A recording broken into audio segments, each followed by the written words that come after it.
இப்ப நீங்க கேட்ட கேள்விக்கு பலமுறை உங்க எல்லாருக்குமே நான் பதில் சொல்லிட்டேன். எங்களை விட நீங்கெல்லாம் ரொம்ப ஆர்வமா இருக்கீங்க நாங்க யாரோட கூட்டணி அமைக்க போறோம் அப்படின்றதுல. அந்த வகையில பத்திரிகை நண்பர்களாகிய உங்களை நான் அழைத்து உரிய நேரத்தில் அதிகாரப்பூர்வமாக அறிவிப்பேன். அதனால இன்னைக்கு நானே சேனல்ல பார்த்தேன், அவர் வந்திருக்காரு எங்களோட பேசுறாரு, நீங்க தான் போடுறீங்க. எங்களுக்கே இன்னும் தகவல் வரல. யார் உங்களுக்கு தகவல் கொடுக்கறாங்க? கொஞ்சம் சொன்னீங்கன்னா நல்லா இருக்கும். இதான் உண்மை. இன்னும் நான் இப்ப இங்க தான் நிக்கிறேன் தலைமை அலுவலகத்தில். எங்களை சுத்தி எங்க கழக நிர்வாகிகள் இருக்கேன். எங்களுக்கே அந்த மாதிரி ஒரு நியூஸ் இப்ப இந்த நிமிஷம் வரைக்கும் வரல. அப்படி இருக்கும் பட்சத்தில் மீடியாவுக்கு யார் இந்த மாதிரி தவறான ஒரு செய்திகளை கொடுக்கறாங்க என்பது உண்மையிலே எனக்கு புரியல.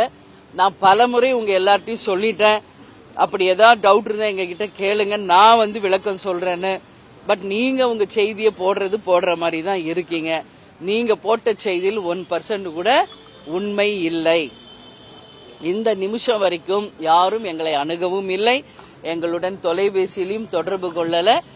ஏன்னா அவர் எதற்கு இங்க வந்திருக்காரு என்பது கூட எங்களுக்கு தெரியாது. இதான் உண்மை. எனவே உண்மை நிலையை நீங்க போடணும்னு சொல்லி நான் கேட்டுக்கிறேன். ஏன்னா இதை பாக்குறவங்க எல்லாம் கன்ஃபியூஸ் ஆகுறாங்க. நான் தெளிவா சொல்றேன், நான் கூப்பிட்டு உங்களை அதிகாரப்பூர்வமா அறிவிக்கிறேன் நான் சொல்றேன்.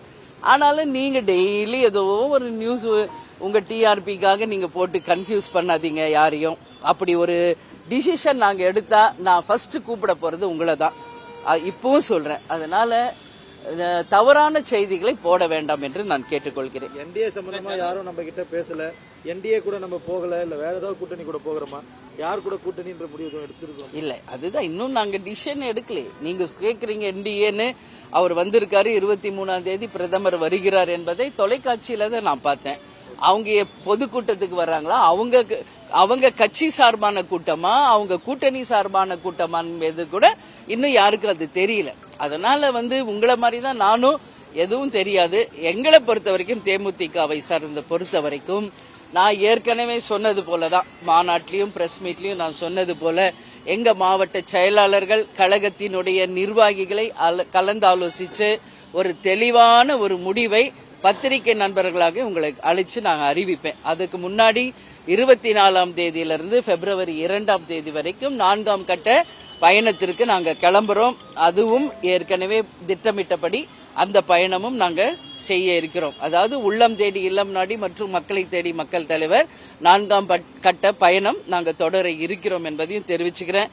அதனால யாருடனாவது கூட்டணி முடிவானால் உறுதியாக உங்களை அழைச்சு நாங்க சொல்கிறோம் என்பதை தெரிவிச்சுக்கிறேன். கூட்டணி குறித்து நாங்க உறுதி செஞ்சிட்டோம், உரிய நேரத்துல அறிவிப்போம் அப்படின்னு சொல்லிட்டு மாநாட்டுல நீங்க அறிவிப்பு செஞ்சீங்க. ஆனா இப்ப கூட்டணி குறித்து முடிவு எடுக்கல அப்படின்ற இல்ல, முடிவு எடுக்கலன்னா எங்க கட்சிக்குள்ள நாங்க கலந்து ஆலோசிச்சிருக்கோம். புரியுதுங்களா? முடிவு எடுத்துட்டோம்னா எங்க மாவட்ட கழக செயலாளர் மீட்டிங் நடந்தது இல்லையா, அவங்களோட பேசி எப்படி ஒரு டிசிஷன் எடுக்கணும் என்பதை அவங்க கருத்துக்களை நான் கேட்டிருக்கிறேன். உங்களுக்கு தெளிவாவே சொல்லியிருக்கேன். ஒரு ஃபார்ம் கொடுத்தோம், அவங்க எந்த கூட்டணிக்கு போகணும் டிக் பண்ணி கொடுத்திருக்காங்க. கீழே ஒப்பீனியனும் கொடுக்க சொல்லியிருக்கோம். அவங்க ஒப்பீனியனையும் அவங்க விருப்பம் யாருடன் செல்லணும் என்பதை கொடுத்திருக்காங்க. சோ அது நாங்க கலந்து ஆலோசிச்சிருக்கோம். ஒரு டிசிஷன் எப்போ வரும்னா, ஒரு கூட்டணி என்பது அந்த கட்சிகளோட பேசி அவங்க தலைமை யார் இருக்காங்களோ அவங்க அறிவிக்கும் போது, இங்க தலைமை கழகத்துல நாங்க அறிவிக்கும் போது அது ஆதாரபூர்வமானது, அபிஷியலானது. அதற்கு முன்னாடி வருகின்ற செய்திகள் எல்லாமே உண்மைக்கு புறம்பானவை என்பதை மட்டும் நீங்கள் புரிந்து கொள்ள வேண்டும் என்று கேட்டுக்கொள்கிறேன்.